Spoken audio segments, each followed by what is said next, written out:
Je voudrais m'entretenir aujourd'hui avec vous sur la nécessité d'obtenir une bénédiction nuptiale.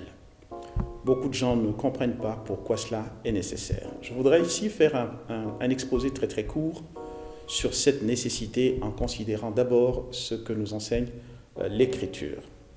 D'abord, avant d'aller plus loin, j'ai l'habitude d'enseigner aux gens qu'on ne se marie pas parce qu'on est à l'âge de se marier. Mais on se marie lorsqu'on a la capacité d'aimer.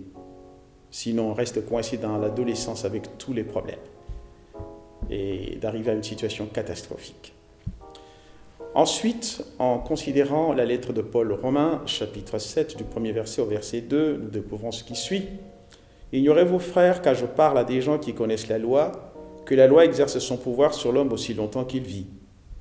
Ainsi, une femme mariée est liée par la loi à son mari tant qu'il est vivant. Mais s'il meurt, elle est dégagée de la loi qu'il a liée à son mari. »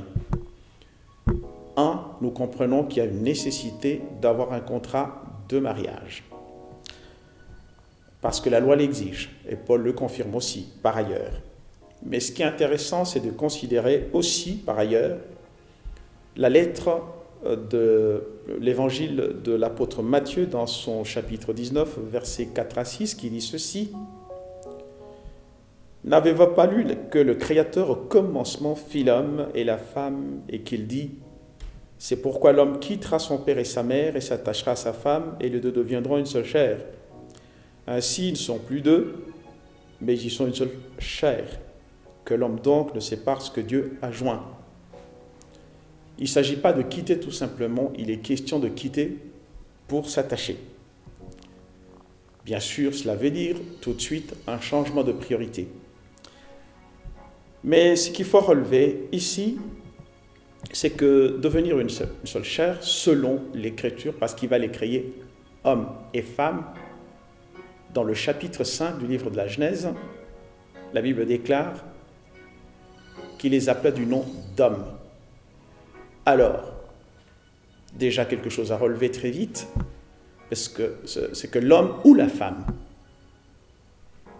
sont de deux fonctions, mais qui relèvent d'un seul et même ordre divin, l'homme. Mais justement, ce mot « homme », c'est « esh ». Donc, il va appeler l'homme « ish » et la femme « isha ». En d'autres termes, deux feux. Qu'arrive-t-il alors lorsque deux feux se rencontrent? Ça fait un très grand feu. Et ce très grand feu va finir par tout détruire. Et c'est pour ça que Dieu va trouver une solution. Il va mettre dans le nom de l'homme une partie de son nom, le Yud, pour faire Yish. Et dans le nom de la femme, le He, pour faire Isha.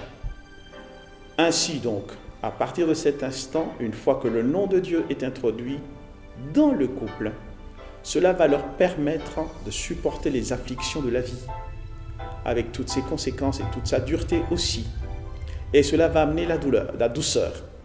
En d'autres termes, tant qu'ils gardent les commandements de Dieu, Dieu maintient son nom.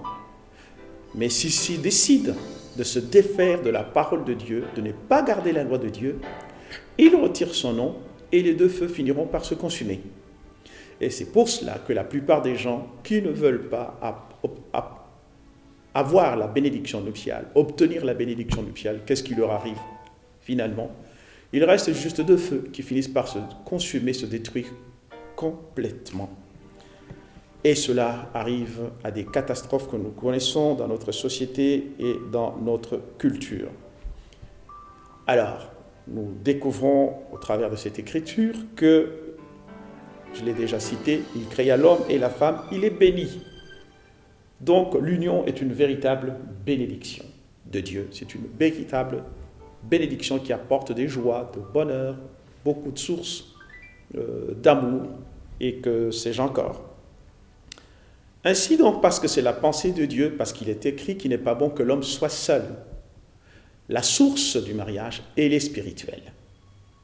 Et lorsqu'on vide le mariage de sa substance spirituelle, que reste-t-il finalement?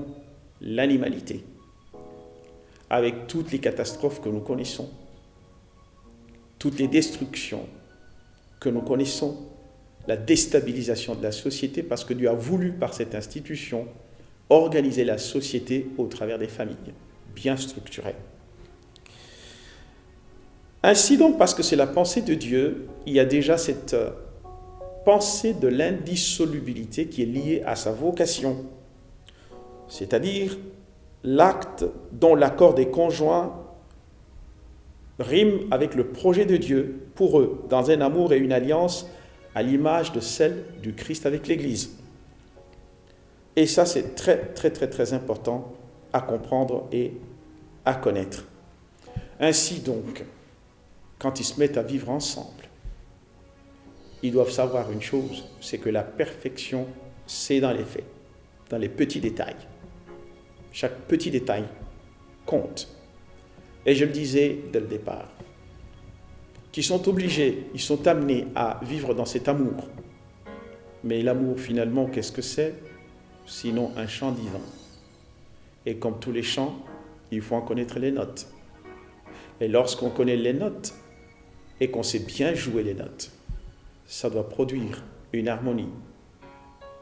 L'harmonie va s'ajouter à la mélodie, et le tout sur un rythme bien déterminé. C'est pour cela que lorsqu'on ne sait pas jouer les véritables notes, les bonnes notes, alors quelque chose va sonner très faux dans le mariage.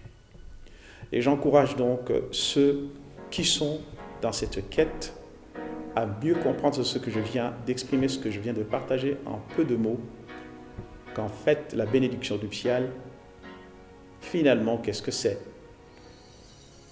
Les gens se marient selon la loi, mais nous apportons la bénédiction nuptiale, c'est-à-dire le nom de Dieu dans leur couple. Ainsi, toutes les douceurs de la vie peuvent venir à partir de cet instant précis. Que Dieu bénisse tous ceux qui ont suivi ce message. Et s'il y a des gens qui ont des questions à poser, qu'ils se réfèrent tout simplement à nos réseaux sociaux. Soyez bénis. Merci et au revoir.